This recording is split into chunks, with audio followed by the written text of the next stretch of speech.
All systems go. Clear for liftoff.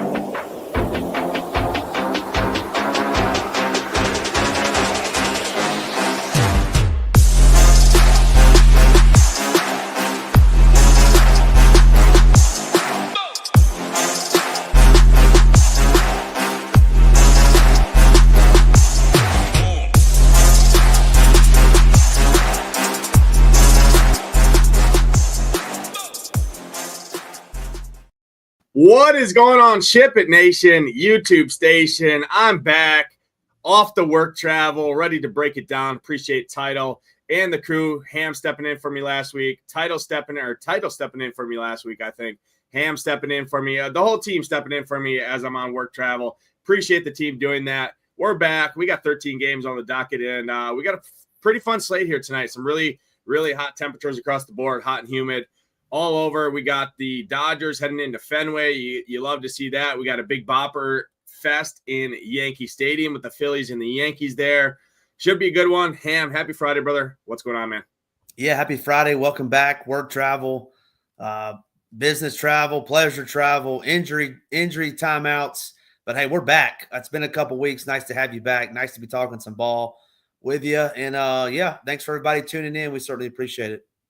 Yeah, I forgot about the old back. The back is finally feeling good. I was able to go out and test it out this morning on the golf course. Worked out pretty good. But yeah, last week was a tough scene. Ended up in the ER. Got me some old muscle relaxers, like an old head there. I must be getting old. 30's coming up here next month. So things are looking downhill after I hit that old 30 mark there. But I appreciate the team there. We got new ones in the chat. Sean Sullivan, Philly Phantom, MN Hollow, Gang Green, Andy, Woody, Scooter McGavin, Juice. Appreciate everyone tuning in. Hit that like button, hit that subscribe button. We'll do some promotions once more people come in here because we got the best promotion right now in the industry with NFL right around the corner. I saw NFL Week 1 contest, and our guy ToeTagginTambo was the first one in that $100 million maker there. Maybe some good mojo there. They got 3 million makers or 2 million makers, I think, for Week 1 NFL. Super excited about that. Looking forward to that. We got the best team in the business there for that and the best rates in the industry for that. So more to come on that later here. But let's go ahead and pull up SaberSim and jump in and break down this massive 13-game slate here. We're going to do like we always do. We're going to talk pitching here. I got the dry run here up on the screen, filtered by projected score, sorted by kind of exposures here. So just I'll hit on it real quick, just in terms of what the optimizers are spitting out, what kind of the cash, quote-unquote, chalk route is, if you will. You see Dean Kramer, Logan Weber, the two pitchers that are likely going to be the cash game pairing, likely going to be a lot of teams combined in together, a lot of GPB lineups. Eovaldi, Brian Wu are kind of the next two pitchers that are kind of getting slammed projection-wise. And if you filter over to team stacks, you look at Houston. Houston's going to be the chalk due to their salaries. I mean, you got the young kids in there that are just keep hitting home runs, and the price just doesn't go anywhere on them. Baltimore there at 31% facing Kyle Freeland there in a good weather game in Camden. And then the Yankees and the Dodgers in the Red Sox are kind of the teams filtering out. That is by projected score. There's different things that I do in dry run, but don't want to give all the keys to the Cadillac there. It's in the slate plan over at shipitnation.com. The additional breakdown that I like to do just to kind of get an overview of the slate, what's at hand here tonight. But with that being said, Ham, 8K and above, right there down at the bottom, Dean Kramer, projected highest owned pitcher on the slate, going to come in right around 30-35%. Small field stuff, if I filter this to high stakes single entry, you're probably looking at closer to 40 to 50% owned Dean Kramer there against those Rockies who just traded Ryan McMahon over to the Yankees there. You got Gavin Williams, Adrian Hauser, who this dude's been pitching out of his mind there, and now gets the Cubs coming in. But I really want you to talk about the five at the top. Brian Wu, Pavetta, Imanaga, Eovaldi, and Logan Webb alongside Dean Kramer. Those six, pretty hard to go wrong with any of those six. I know I'm a little bit lower on Dean Kramer. I'll hit on that in a second. But what are you doing here in this pretty loaded top tier, 8K and above? Well, I'm trying to get my feelings back together. Andrew Martinez put me in the grave, man, saying Ham is old. Like, Ham ain't that old. He's old, but not that old. Got some years left in the tank, hopefully. But, yeah, this is an exciting pitching night. tonight. I have Imanaga as my SP1 on the slate. Gets to take on this Cubs team since he's been back. From injury, I think it's like 5 starts now. White Sox, you said take on the Cubs. He pitches for the Cubs. You meant White Sox, right? Yeah, my bad. Yeah, takes on the White Sox. Little friendly rivalry there with the Windy City, the 2 Windy City teams. But yeah, he's my SP1 coming off back-to-back 25-plus performance games. Saber has him, I think you said 91 pitches right around there. Through 96 his last time, 91 before that. This White Sox team striking out 26% versus lefties over the last 30 days. I really like that. I like that price at 9.9. Yeah, it's pricey, but he's my SP1. SP2 for me would be the guy right behind him, and that's Nathan Eovaldi, $9,600. You might be thinking, what has Nathan Eovaldi done this year? Nothing but put up 3 straight 24-point performances through 102 pitches 12 days ago, so he should be rested. I got 32 points that day. Gets to take on this A's team, which has been struggling mightily against right-handed pitching. So I love Eovaldi. And then the rest of the guys I like the cover boy, Nick Pivetta, Brian Woo's good. Yeah, let me talk a little bit about Dean Kremer because he's been pitching better of late, especially his last 2 games. Now he gets this Rockies team, who I would say just lost arguably one of their top 3 hitters. Ryan McMahon has a bunch of power, lefty bat. Man, Dean Kremer is going to be tough not to play. If you wanted to fade him, you would be, I think, holding your breath, in my opinion, just because we know how bad the Rockies have been all season. Kremer is kind of trending up in that direction. 8K, I agree with you, Nate. He is going to be popular, but I think he's a tough fade in my personal opinion. And then Logan Webb. Want to talk about Logan Webb real quick. Logan Webb, we know he does pitches very well in that home ballpark. He's been struggling of late. I think he gets back on track tonight, though, against this Mets team. We know it's tough. We know the balls die at night in San Francisco. So, yeah, give me some Logan Webb. And then I don't really have a take on Gavin Williams. I'm interested to hear your take on him coming off that, I think it was 11 strikeout performance his last time out. Gets this KC team. I don't think we like this Park Nades Coors Field 2.0, but this Royals team hasn't been very good on them. I'm interested to hear your take on that. But, yeah, for me, it's Imanaga, Eovaldi, and then I would say Dean Kremer would be my 3rd favorite in this top tier.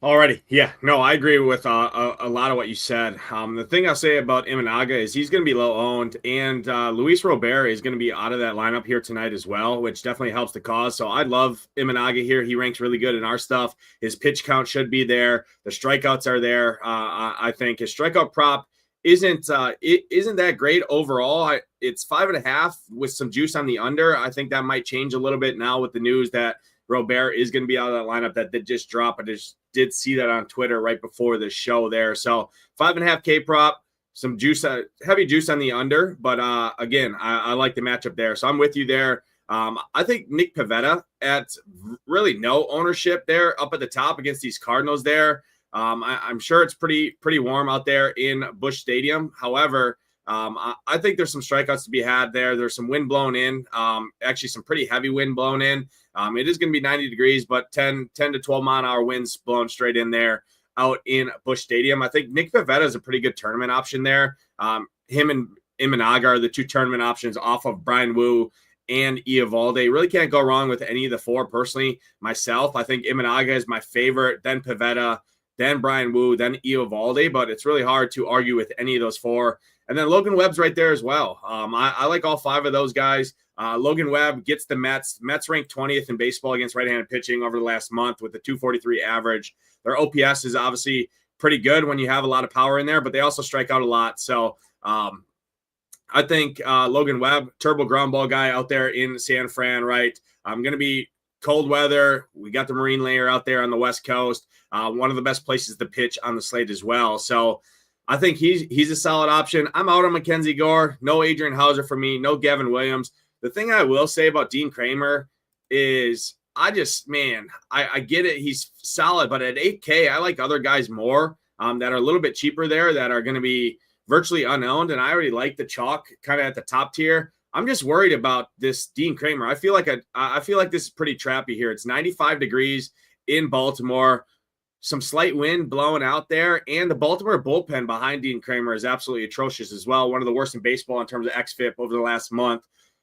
So I have some concerns with Dean Kramer when everybody else is going to jump on. They all can click the game log and they all can see he pitched 2 decent starts back to back. I get it. Ryan McMahon is out of that lineup there, but you look at the Rockies on the current season against right-handed pitching, just a 23% strikeout rate. And that's heavily inflated by Toglia there. Dean Kramer allows a ton of fly balls to both sides of the plate. You look at the Rockies, they do have guys that do hit the ball in the air. Beck, Goodman, Toglia, Moniak. So I do think some of these Rockies can give these guys fits. They still do have over a 4 implied run total, which again, so I mean, maybe part of that is to do with the bullpen there. I think he's a solid play. Cash games, single entry stuff. I'm sure he's decent. I'm playing 3 teams. He might make one of my 3 teams. I'm definitely going to be under the field overall on Dean Kramer. It might feel scary to most out there, but it's just a kind of a play that I'm going to take a chance on it and be under on here tonight when I like some other guys that are a little bit cheaper that are going to be lower owned than Dean Kramer. And don't think I really need to double spend down at pitcher.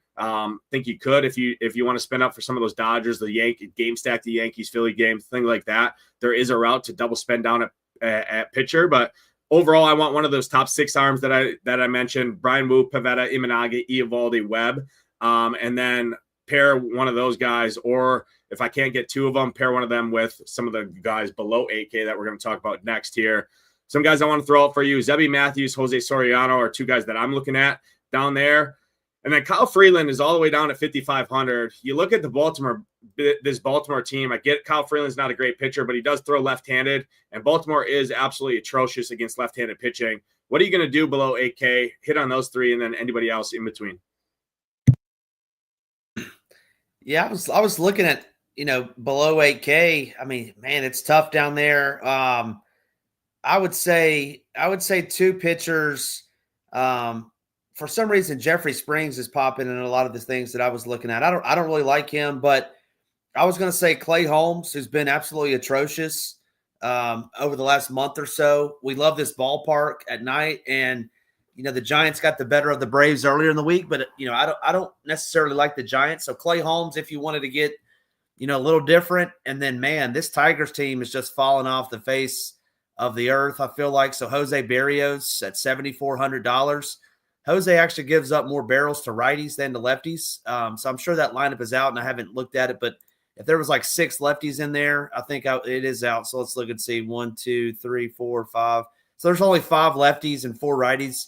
Barrios at 7,400, but man, Nade's interested to hear your take. Just looking through these guys. I mean, no Ed Sheeran going into Boston, no way. Taijuan Walker, garbage.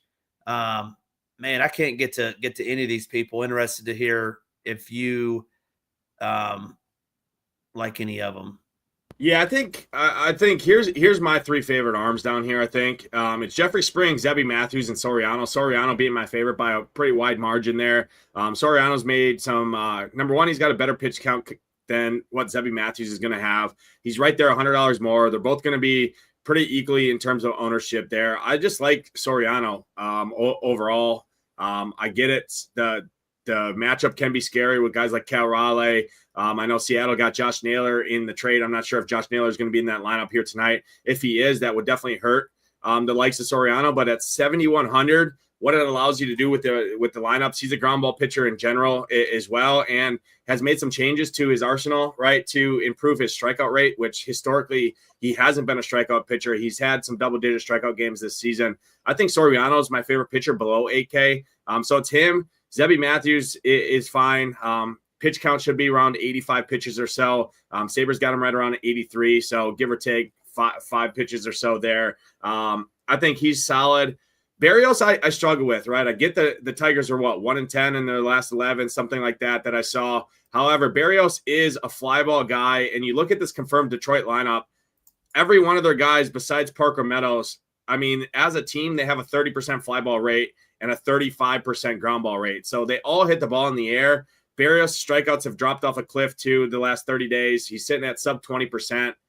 I have a hard time. I do think he'd be fine. But, again, when I like Soriano and Zebby, I just don't think I need to really mess with Jose Barrios against a team that eventually is going to turn it around here.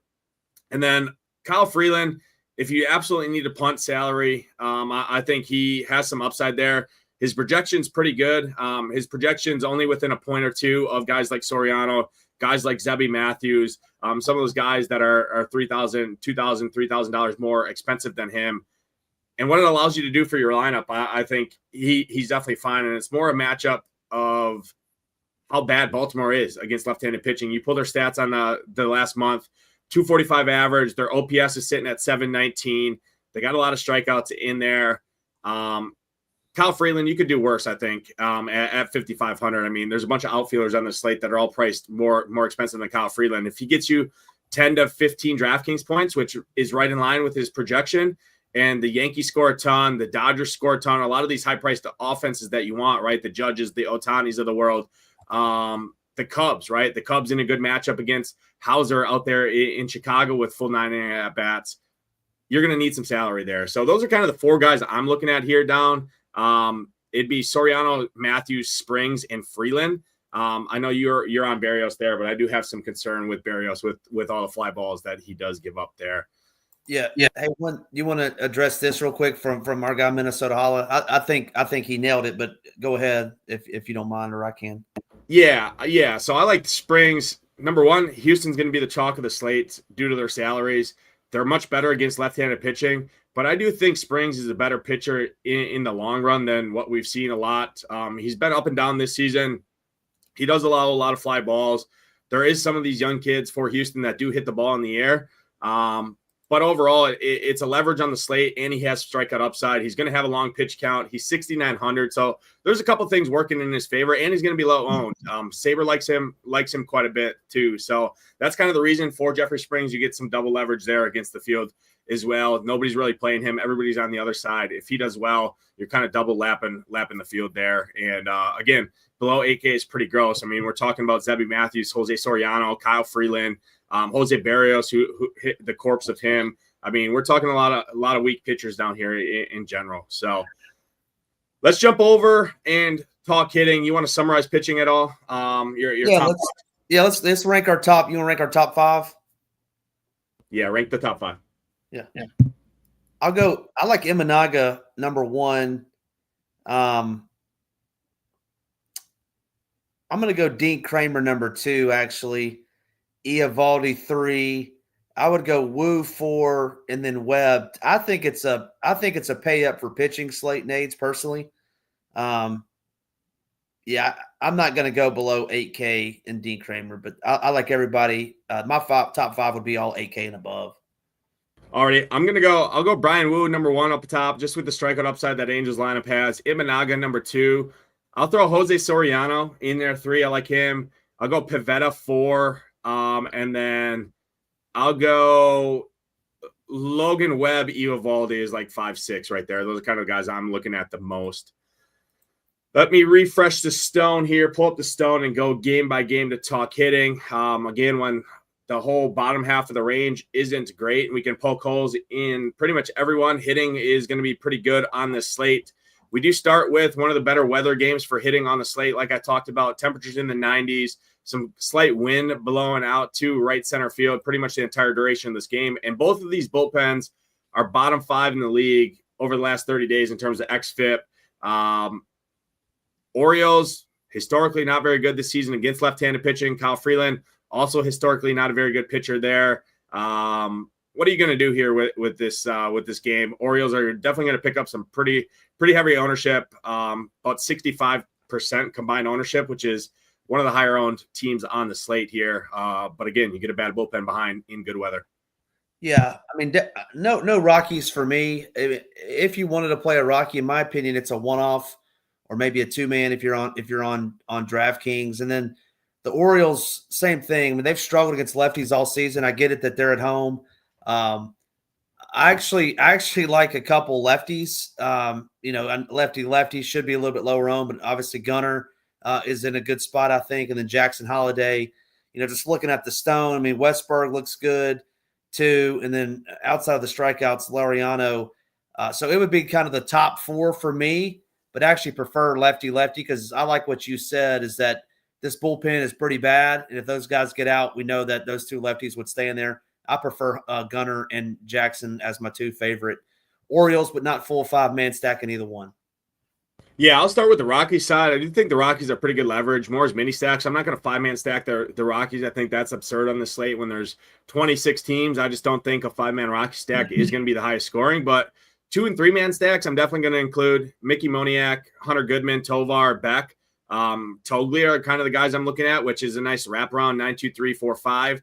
I will say Dean Kramer definitely got a lot better as the day went on, right, with no McMahon in there, and he's only going to see 3 lefties, where over the last 30 days he's striking out about 26% of righty. So expect his ownership to creep even higher leading up the slate. You don't always have to fade ownership. I get the reasoning for I do want to just make that clear. But again, it is baseball at the end of the day. It's not a Cy Young out there. It's still Dean Kramer and still a horrible bullpen behind him. So even if Dean Kramer goes 5 or 6 innings, you still got 3 innings of a pretty bad bullpen in general, one of the bottom 5 in the league over the last month in terms of xFIP. So I think the leverage is pretty nice on those guys. I would really stick to the fly ball guys in particular, which are those guys that I mentioned: Moniak, Toglia, Goodman, Jordan Beck are the main fly ball guys. You can throw in Tovar there at a nice price point at shortstop. He's fine. On the Baltimore side of things, Kyle Freeland, I mean, we know what this dude is. He's a ground ball guy to lefties. Doesn't really allow a ton of fly balls really to either side of the plate, I will say. So Tyler O'Neill, murders left-handed pitching. He's fine. Jordan Westberg, pretty solid play there. I just don't like this Orioles offense. I mean, there's just a lot of holes in here. They've been bad against left-handed pitching. If I'm playing a side in this game, I think I actually prefer the Rocky side, to be honest, here in this game. I like a lot of other teams more on this slate, and I'll let other people kind of chase some of these Orioles. They're not that cheap in general, the guys you want to play at least. The Westbergs, Gunnar Henderson, Jackson Holiday, lefty is fine. I like what you said there. But again, Freeland keeps the ball on the ground in general there. So not as much interest in that game is what I thought I initially would with the weather and the park there. However, takes us to the next game on the slate. It's one of the better game environments. Yankee Stadium, we got the Phillies, we got the Yankees, we got Will Warren, we got Taijuan Walker. Both of these guys do struggle against lefties. It's really warm in Yankee Stadium. Wind blowing out here as well to that short porch in right field. Phillies got their confirmed lineup in there. They're going to be unowned on this slate. The Yankees, on the other hand, going to be one of the more popular owned teams on the slate, but nothing to really be too worried about. What are you doing in this one? Pretty good game here, in my opinion. Yeah, I think it's a great game for DFS purposes. I mean, you want to talk about the corpse of someone. The corpse of Taijuan Walker gave up 2 bombs his last outing. We know we got that short porch in right field. So, yeah, give me some Jazz. Give me some Cody, Aaron Judge, Grisham. Obviously start with the lefties and then sprinkle in Judge. Judge going to garner some ownership like he always does, and rightfully so. But on a 13-game slate, you said it a minute ago, nothing's going to get too out of hand. Austin Wells been mashing baseballs over the last couple of weeks as well. So I think, I hate playing Stanton. I don't know if you – I mean, he's just tough to watch. I mean, I'm thinking like 1, 2, 3, 5, 7 kind of be where I would go. I wouldn't play Stanton or Paul Goldschmidt. It's kind of where I'd leave it. Those two will probably both double dong. But, yeah, it's 1, 2, 3, 5, 7 for me for the Yankees. Then on the flip side, I don't think I'm going to get to these Phillies. I think Warren's decent pitcher and maybe a one-off Schwarbaum in that short porch, right, or Harper. Neither one of them need the short porch, but, hey, if they hit a routine fly ball, it could end up in the seats. But it's more one-offs for me for the Phillies. Yeah, so I like the lefties the most on both sides of this game. I'll start with the Phillies. The thing I'll say, people think the Yankees bullpen is one of the better bullpens, and over the course of the season, it probably is. But if you look at the last 30 days, the last month, they're bottom 10 in the league in terms of xFIP, which is kind of a key metric that I like to look at in terms of the relievers there. So it's a better matchup than most people would anticipate here. And if you look at Will Warren struggles against lefties. In general, you look at the current season, he's really good, right? A 34% K rate against righties. So I would avoid the righties. That drops off a cliff to 21% against lefties. His walk rate's up to 15%. He allows a ton of power and some fly balls in there. So For me, it's the lefties only for the Phillies. Schwarber, Harper, two of the better plays in the slate, I think, that are going to be lower owned at a similar salary there. Max Kepler is got a fair price point. Bryson Stott at a second base position with some upside there. And then Brandon Marsh. Those are really the only guys I'm looking at for the Phillies that don't really want to mess with the righties. I will say Casty doesn't strike out a ton, 21% on the season. But, again, I really don't want to attack. Will Warren's pretty nasty on right-handed hitters. So it's the lefties only for me on the Phillies side of thing, or on the Phillies. On the Yankee side of thing, Taijuan Walker is just atrocious to both sides of the plate, allows a ton of power, doesn't really keep the ball on the ground at all. For all the BVP guys out there, you better go bet Aaron Judge home run. He's got 4 home runs and I think 13 at-bats or something like that. So naturally, that's just guaranteed that he's going to hit a home run here tonight for everyone out there. But I really want to start with the lefties. I love Jazz. I love Grisham, Wells, Bellinger. I love those 4 bats. They'd probably be staples in my Yankee stacks, and then pick Judge, pick Stanton. The 3 guys I really don't want to play at all: Anthony Volpe, Peraza, Goldschmidt. I dropped a nugget in the chat yesterday. Volpe's batting worse than a guy that back in the old times of baseball that hit with one hand. So if that tells you anything, Volpe is hitting worse than a guy that had one arm out there in the major leagues. So I'm out on Peraza, Volpe, and Goldschmidt. I like the other guys quite a bit. Really good game. Really good hitting weather, really good park to hit in, as we all know, especially for left-handed hitters. Takes us from one good park to another good park. We're going down to Fenway. Brian Bayo on the hill. Emmett Sheehan. Ed Sheeran. Yeah, Ed Sheeran. I mean, this dude should be at a concert, not pitching on Friday night in Fenway. The Dodgers, the Red Sox, I like this game a lot. It's pretty close between the last game and this game, in my opinion. The Dodgers looking to be pretty low owned here against Brian Bayo, who really just doesn't strike anybody out. And then on the Red Sox side of things, Red Sox have been, I think, top 5 in baseball at home this season, especially against right-handed pitching. I love the lefties here. And then the Dodgers, you talk about a bad bullpen over the last 30 days. Dodgers are league worse than the Angels at a 4.68 xFIP. This game could have fireworks here. I like this quite a bit. 2 bad starters that really don't strike anybody out. You see that 18%, 16%. Not a ton of ownership going to this game compared to the last game. I think this is a really, really good game. Good weather here in Fenway. Some wind blowing out, hot. What are you doing here? Yeah, this is my favorite stack on the slate. It is the Red Sox. It is the lefties. Duran, Wilyer Abreu down there, Toro even. Really 1 through 8, I think, are in play tonight. Love the Red Sox. I think they get to Ed Sheeran, and then the Dodgers. Man, they're tough to stack. Nades, in my opinion. Bayo is getting better. I mean, sure, you can play Shohei. Is Mookie? I know Mookie got benched a couple weeks ago. Is he hurt again, or is he just not starting again? Because he's been struggling. I mean, the dude lost a ton of weight, and he just can't hit baseballs anymore. So I think he's I wouldn't play Mookie with your money. So naturally he'll do pretty good there. He's not doing anything. He's not playing. Yeah, good. He shouldn't be playing. He's been horrible. He's going home to Boston. Not really home. He's a native Nashvilleian, so I can't talk too bad about the guy. But he's going back to Beantown. Don't even play him. But yeah, give me these Red Sox. Stack them up 1 through 8, and then not playing these Dodgers could potentially play a Shohei, obviously as a one-off. Bayo's been pretty electric. He's terrible, but he's been pretty good over the last month. Yeah, I mean, Bayo does keep the ball on the ground. You want lefties in particular against him. I will say the Red Sox pen, looking at xFET over the last 30 days, kind of in the middle of the pack, 16th, so pretty much dead smack in the middle. So not great, not horrible. Looking at their bullpen, let me look at their bullpen usage here because I've been traveling this week. 35, 24, 23. So about half their pen is kind of taxed. The other half is pretty fresh there. I do think the Dodgers at their ownership, right, always have a ton of upside here. Full 9 at bats in Fenway. Ohtani, great play. Ohtani's going to be lower owned tonight than Judge. That doesn't happen too often here. Will Smith is murdering baseballs. Freeman. Pajes has been great. Conforto, actually, Edman.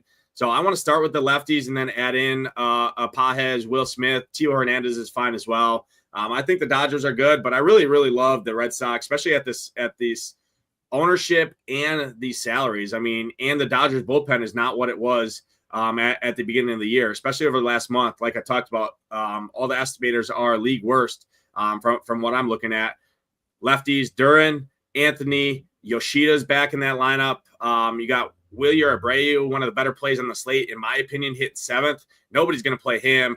And then you got Abraham Toro. So I really like the wraparound, the 7-8, 1-3, 1-2-3, 1-3-4, any of those guys up at the top, 1-3-5. I really like the lefties. And then, like I said, Bregman and Story both hit right-handed pitching really good. And then, again, I don't think Ed Sheeran here is going to be in the game very long. And then you got the bullpen, which can cause some fits at times. But, again, they haven't been great over the last month. So I like this game a lot. Prefer the Red Sox with you a little bit more here. But, again, Dodgers are going to be one of the lower-owned teams on the slate from what I'm seeing. And Saber really likes the Dodgers in tournaments for a good reason. Next game on the slate, we're heading to Great American Small Park, hot and humid here in Cincinnati. One of the better parks in all of baseball to hit. 90 degrees. Wind really not a factor here, but it is slight wind blown out. The Tampa Bay Rays not going to pick up much ownership here. Nick Martinez, I don't think is very good. The Reds bullpen is trash behind him here. The Rays bullpen is good. Littell's not great, but sure, in Ellie De La Cruz, some of these lefties to pick off against Littell, I think are fine. If you don't get to Littell early, though, it's going to be tough sledding, as the Rays do have a pretty damn good bullpen behind. What are you doing here with the Rays and the Reds in one of the better hitting parks on the slate? Really good weather to start the slate here. Yeah, I mean, looks both teams right around, or both teams combined right around a 10 implied run total. You got to like that. You got to like Chandler Simpson. If he gets on the base pass, it's a guaranteed double or triple with a stolen base with his upside. The Iceman, Zach Littell, don't love him a whole lot. Give me these Reds. I like these Reds as a kind of a sneaky stack. Their ownership, Nades, yeah, they're not going to be owned outside of Ellie, but I like the Reds. I like the Rays as well, as you alluded to. But, yeah, both teams, I would say, are like top 6 for me in terms of stacks, with the Red Sox being number 1. But Rays and Reds are definitely in play, in my opinion. Yeah, all things considered, the Rays are probably my second or third favorite stack on the slate. The reason being is nobody's going to really play them. Nick Martinez is a fly ball pitcher. The Rays also steal a ton of bases. Taylor Walls, Aranda, Caballero, Danny Jansen. I know Christopher Morel is in there. He hits the ball in the air. So I really like 1 through 9. Chandler Simpson, you talked about it. Not a great hitter in general, but as long as he puts the ball in the play, I mean, the dude's the fastest guy in the majors. I like this Rays team quite a bit. Full 9 at bats. The Reds bullpen's bad. I don't think Nick Martinez is that great of a pitcher. It's Great American Small Park, full 9 at bats. Usually we see a pretty chalky offense when they're on away heading into Cincy, especially with these temperatures, and that's not the case here tonight. It's just because everyone's gonna play the Yankees, the Phillies, the Orioles, the Astros. I think the Rays are getting slept on here. Bad bullpen, bad starter in my opinion. Really good hitting conditions. I'm in on the Rays. The Red side, I don't like the Reds much personally. Ellie De La Cruz, Gavin Lux, Frito are kind of the 3 guys I'd look at. Will Benson is a value, hitting 8th. Nobody's going to play him. He's got a ton of power there against right-handed pitching. Littell can give up some home runs. But, yeah, definitely love the Rays here. One of my top 5 stacks on the entire slate. Takes us to the next game on the slate, the Toronto Blue Jays against Keter Montero. The Tigers against Berrios. Talked about Berrios' fly ball rate. This is a game I don't have a ton of interest in from offense. I could see this game going crazy because the Tigers bullpen is just not very good overall. But what are you doing here on this game? It's a tough game for me to get a read on overall.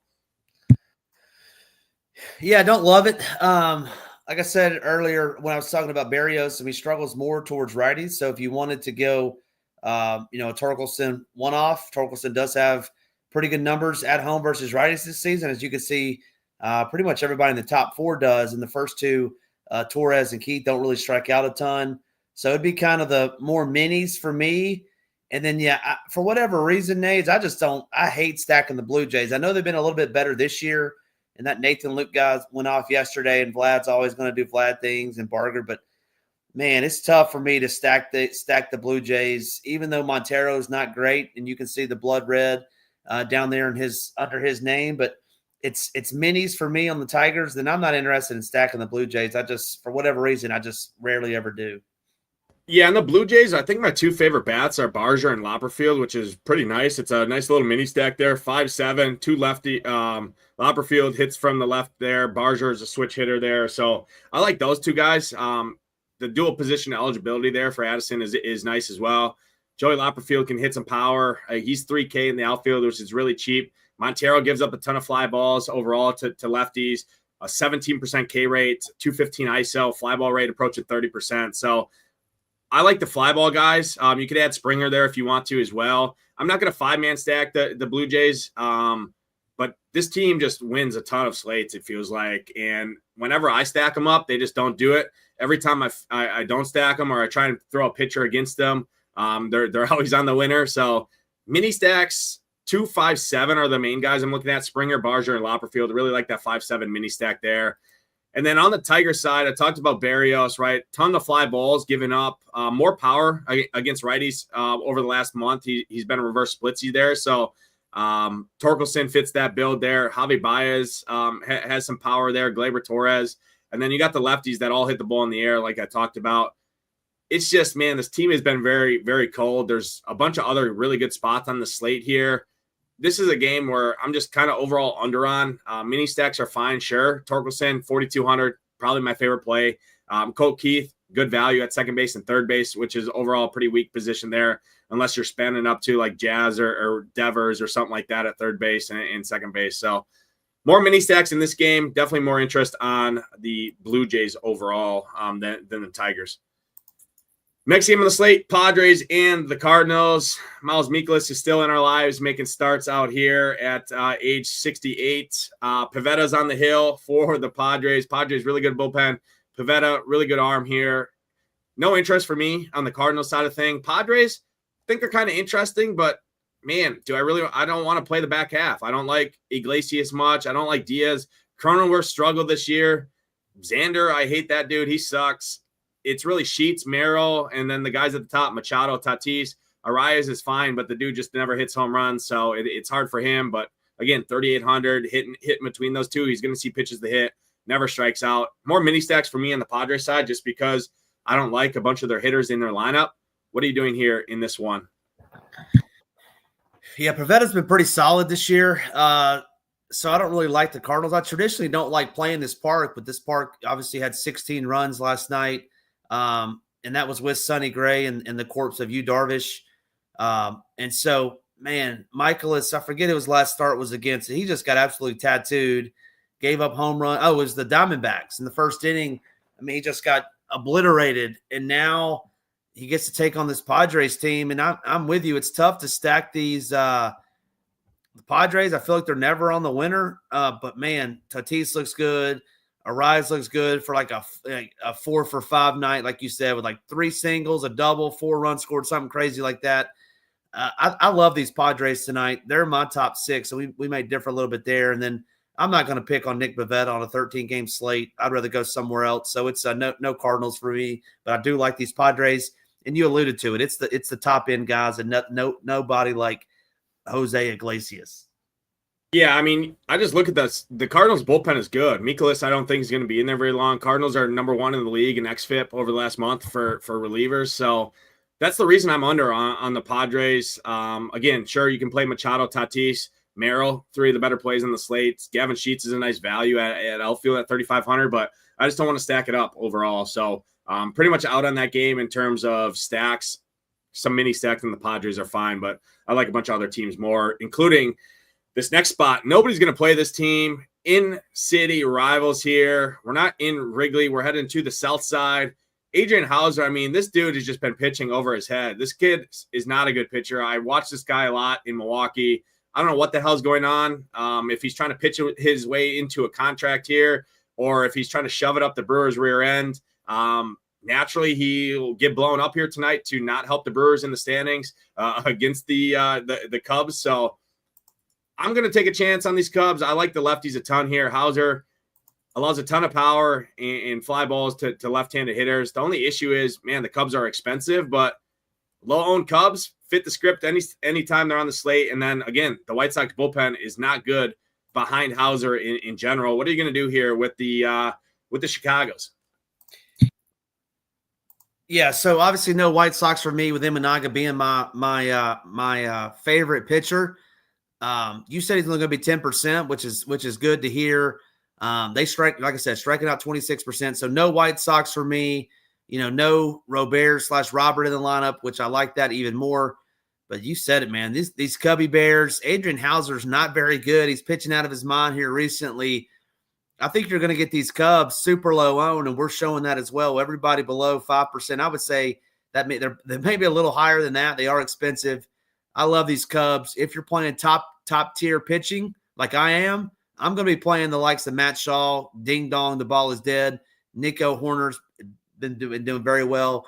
Dansby, Jan Happ, my boy Ian Happ down there in the 6 hole. Give me these Cubs, Nades, but give me the lower half of the Cubs to really blow it up tonight. The lower half. Okay, you can have the shitty hitters. I'll play the good lefties at the top. PCA, Michael Busch, Kyle Tucker, Ian Happ. Those are the main guys I'm looking at here. Hauser just doesn't allow a ton of power. Allows a bunch of ground balls to righties there. So I want the lefties mainly. I think mini stacks are really nice for the Cubs, because at these salaries, I think more people are going to go to some of the higher priced Dodgers, some of the higher priced Phillies, some of the higher priced Yankees for sure. So that's where kind of the Cubs can differentiate a build. So if you're playing like a Dean Kramer, Logan Webb combination, right?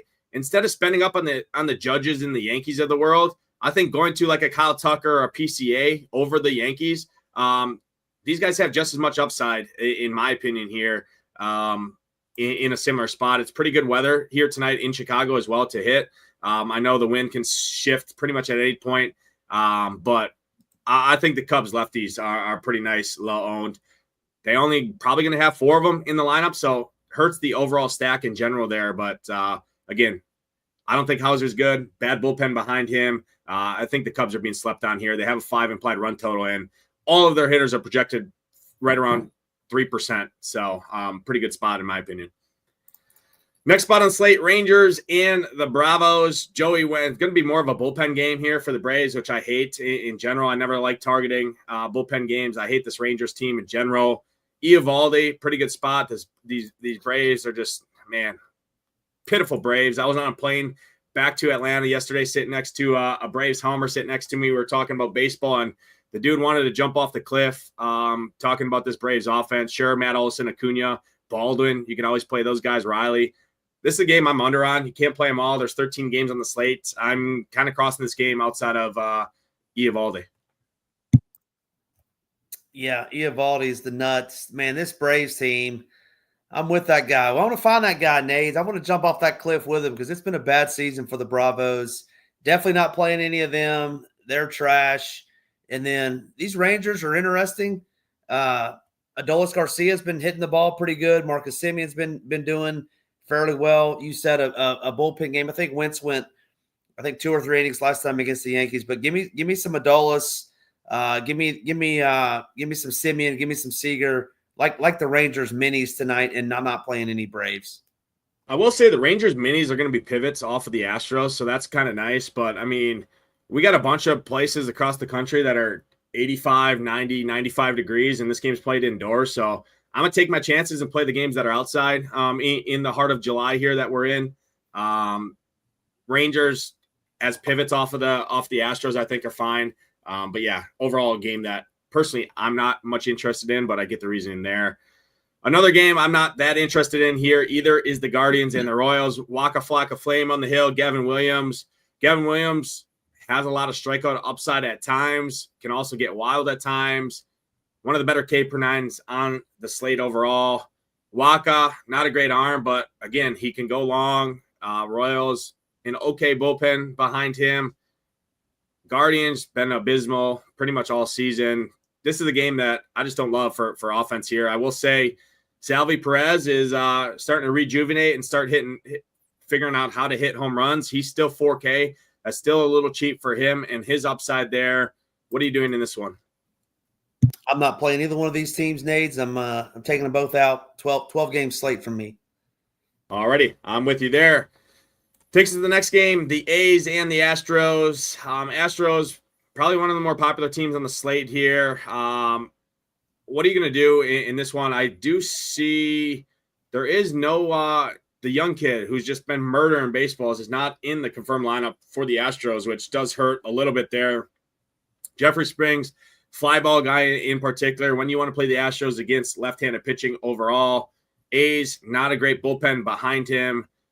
Are you going to play the fairly chalky Astros? Overall, bad offense, in my opinion. They're a good major league team, but for DFS purposes, I just don't think they're a very good DFS team. But they are cheap. They do allow you to double spend a pitcher. We talked about the 6 spend-up arms. There's really good arms on the slate. What are you going to do here in this one? Yeah, I think you have to have some interest in the Astros. I get nervous looking at Saber and the Sims and whatnot, and it popping out Jeffrey Springs a lot. But at home, this Astros team is just littered with 9 righties tonight. Normally it's like 6 or 7. Tonight they got 9. I think they get to Springs. I think they get to this bullpen. I think you have to have some of them, especially if you're playing. If you're in 3 max, I think you have to have at least in 1. Single entry. Obviously, anybody's fine to fade. It is baseball, but Astros are going to be popular and for good reason, in my opinion. And then looking at the A's, man, they've been so bad, striking out a whole bunch. Mr. Gusto, I don't know. I'm not a fan of his, but I don't think I'm going to get to any of these A's. Are you interested in these A's? No, I'm more interested in the Astros side of things. I like the back half, the Cooper Hummel, Chas McCormick, and then wrap it around the top, Cam Smith, Caratini, Christian Walker, Yainer Diaz. I think Yainer Diaz is just way too cheap on the slate. I will say that. 3,200 is criminal for him. And if this projected ownership stays true, they are pretty low owned in relative to the slate. I don't think it's going to stay true because when I ran projections and I ran optimizers and dry runs, I mean, it wanted to give me 70% Astro stacks for a good reason, right? Because of the spend up arms. But again, I think McCormick, Cooper Hummel are 2 of my favorite bats. I don't really like Dubon, Zach Short, or Altuve. So those are kind of the 3 guys that I don't have interest in. Cam Smith, one of the best plays on the slate, actually leading off here for the Astros. This dude just murders left-handed pitching. 3,500. That's just too cheap for him. So I get the reasoning for the Astros there. I'm kind of coming around a little bit when I pull up their metrics on the current season against lefties. I mean, the top that 1, 3, 4, 6, 5, and 8. All of those guys have 33% or higher fly balls against left-handed pitching. And Jeffrey Springs, you look at him over the last month, 15% K rate against righties, a 253 ISO, fly ball rate of 37%. I mean, things can go south in a hurry for him here. And again, not the great bullpen behind Jeffrey Springs there. So I get the reasoning for the Astros, and I hope this ownership does stay true. I'm afraid it's not going to be. But again, if you just don't play our guy Dean Kramer with the Astros, I think that's enough of a difference there. Or if you play like an Imanaga, right? You play an Imanaga Pivetta at the top with the Astros instead of go to like a Logan Webb. That's one thing to be different there. So more interest on the Astros side. I'm out on the A's. I'm not playing any of these A's. Next game on the slate, Nats and the Twins. Zebby Matthews. I had some interest in him. Mackenzie Gore on the hill. Big strikeout arm. Twins can hit lefties overall, but this is a game for me I just don't like for hitting overall. What are you doing here in Minnesota? Yeah, actually, Minnesota is probably my favorite sneaky stack of the night. They just refuse to strike out against left-handed pitching, and I think they put the ball in play tonight against Mackenzie Gore. I know he does pretty well on the road, but this Twins team, I really like. The confirmed lineup just came out, so give me some Buxton Jeffers up top. So I really like them as a sneaky stack, and then Zebby does have some strikeout upside. As you can see there, it's 12 Ks per 9 innings. I don't think he'll go that long, but it's only one-offs with the top 2, right? CJ or Mr. Wood, always up to no good, would be the only 2 that would have one-offs. But I really do like these Twins tonight especially those righties going a little righty-lefty action against McKenzie. I will say Mackenzie Gore has been really, really bad over the last month, and the Nats bullpen is 6th worst in baseball in terms of xFIP over the last month. So the Twins are pretty sneaky now that you do say it. I mean, you look at the Mackenzie Gore over the last month, 20% K rate against righties, a walk rate of 16%, fly ball rate approaching 40% there. So, I mean, definitely the likes of Byron Buxton, Harrison Bader's definitely going to be a pinch hit concern there if they get to Gore early and he gets pulled, but he could hit a home run in one of his first 2 at-bats there. Ryan Jeffers, Ty France hit the ball in the air, and then Royce Lewis, too, is still really, really cheap for his talent, but, man, this dude just hasn't figured it out yet this year. So I think Buxton, Jeffers, Correa, Lewis, I have some interest in the Twins. Not one of my top stacks on the slate, but again, they're going to be low owned, like you talked about, and a really bad bullpen behind Mackenzie Gore there. So if he is still broken like he has been over the last month, there's some upside there for the Twins. Going out west here, we're going to the Angels and the Mariners. I liked both of these pitchers. I think this is a pitcher's duel. No hitters for me. You can definitely play Big Dumper, Cal Raleigh in this one. Josh Naylor, if he's back in there, hurt some Soriano there. Mariners, full 9 at bats. Usually like them more on the road, right? When they get out of that shitty ballpark that they play half their games in. In terms of the weather, temperatures in the 70s here, 9-mile-an-hour winds kind of blown out straight to center field. So not horrible hitting conditions, but man, Soriano, turbo ground ball guy. What are you doing here with hitters? This is not one that I have much interest in, but yeah. Man, I think I differ in you a little bit. Like, I don't think Soriano's any good. I think he's pretty bad, actually. And I don't mind these Mariners as a full 5-man. And then I'm not picking on Brian Wu today. So, yeah, no Angels for me. And I have a little bit more interest in the Mariners than I believe you do. Yeah, I just don't want to stack against a guy that has a 75% ground ball rate. I mean, I get it. Cal Raleigh would be my favorite bat because the dude doesn't matter who he's facing. I mean, he can face Cy Young, Nolan Ryan, whoever you throw out there, and he can hit a home run. But, I mean, the majority of this team all hits the ball on the ground. I mean, you look at Canzone, 46%. I mean, Polanco, Crawford, J-Rod, Luke Ray. Well, Rayleigh's not going to be in there. You're going to have Josh Naylor if he is in there. If Josh Naylor is not in this lineup, I like Soriano even more. So we definitely differ. I'm more on the pitching in this game. I'm off the hitting. Cal Raleigh one off is definitely a great play overall. Last game on the slate, one that I don't like for hitting. One of the lowest totals on the slate, if not the lowest here. Clay Holmes, Logan Webb on the hill. Talked about Logan Webb, one of the best pitchers options on the slate here, even against the Mets. I mean, no hitters for me in this one, not even one-offs. Yeah, I'm with you. Clay Holmes been very bad. I'm personally not going to do it, but if you wanted the Giants, I think it's fine, as bad as he's been. But I don't think I've stacked in this park all season. Not going to start now, especially with Logan Webb. I think Logan Webb at home, you can see there a lot of green, a lot of light green in there. I think he comes out and mows this Mets team down, limits them to one or two earned. I mean, it's 40 degrees cooler here in San Fran than it is in Yankee Stadium and Baltimore and Cincinnati. So, yeah, no reason to play this ballpark. Night slate, sure, if you want to get different. Play some of the Giants on the 2-game night slate. There's 10K to first there. Decent chance to take a shot there. But, yeah, these last 2 games, it's hitting early for me, pitching late is kind of what I'm looking at. Ham, let's summarize. Give kind of your favorite 2 pitchers, your top stack, and then kind of a sneakier stack. And then you've been on fire this year with home run calls. Where are you going for those guys as well? Yeah, I'm still going to go Imanaga as my favorite pitcher. I think he mows down this White Sox team. So he's still SP1 after talking through it with you. Number 2 for me, I gotta go with Dean Kramer. It is risky, but at 8K, it allows me to fit some bats. Favorite stack is Boston. I love Boston tonight. I think they're a great stack. Number 2 for me would be The Chicago Cubs, you kind of talked me into that, especially with how low owned they're going to be. And then my sneaky stack is those Twinkies. I like those Twins tonight against Mackenzie Gore. They refuse to strike out against left-handed pitching. They should make a lot of contact with the baseball. Hopefully it goes over the wall or somewhere where one of the 8 other men aren't standing.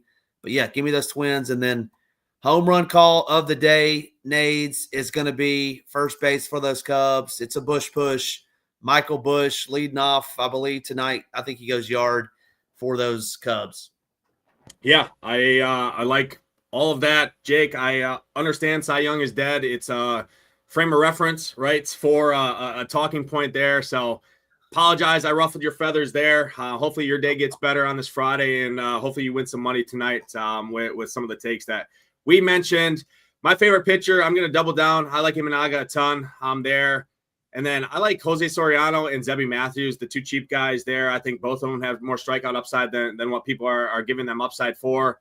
My favorite stack on the slate, given their ownership, is the Tampa Bay Rays. That lineup did just come out there. One of the best parks in baseball to hit in. They're going to be very low owned on the slate. The Reds bullpen behind Nick Martinez is not good. Nick Martinez is a fly ball guy himself. So I like the Tampa Bay Rays a ton here tonight. Some of the other teams I'm looking at here, I think the Cubs are really low owned with a ton of upside there. So I like that. And then my home run call, I'm going to Toronto. I'm going to the guy hitting 5th. Addison Barger, dual position eligibility there. Nice price point, 4,200. I think he takes Montero deep in that one out there in Detroit. Appreciate everyone tuning in. Hit that like button, hit that subscribe button. Helps us out a ton. And if you're looking for a stop for the NFL season, look no further here than ShipItNation.com. $349 is the early bird package. If you get in now, you get the rest of the MLB season leading up to NFL for free. All of our premium content there. You see early bird bonus, $549 plus free access to all of our site until NFL. You get a free DFS mastermind course with Tambo and the crew and content on there. You also get college football during the course of the season, which most places charge across the industry for no added fee. And then a huge announcement coming up here in August 6th for that as well. You see it, you get the access to the optimizer. $349 covers you for the entire NFL season. These are real prices, real rates across the industry with different various competitors out there. Put your money into DFS contests, spend less in DFS content.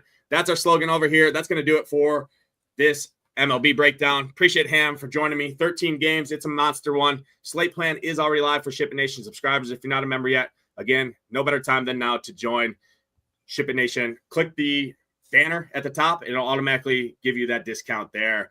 For Ham, I'm Nades. Good luck tonight in those contests. Hope to see those Ship It Nation logos at the top. We're out. Peace.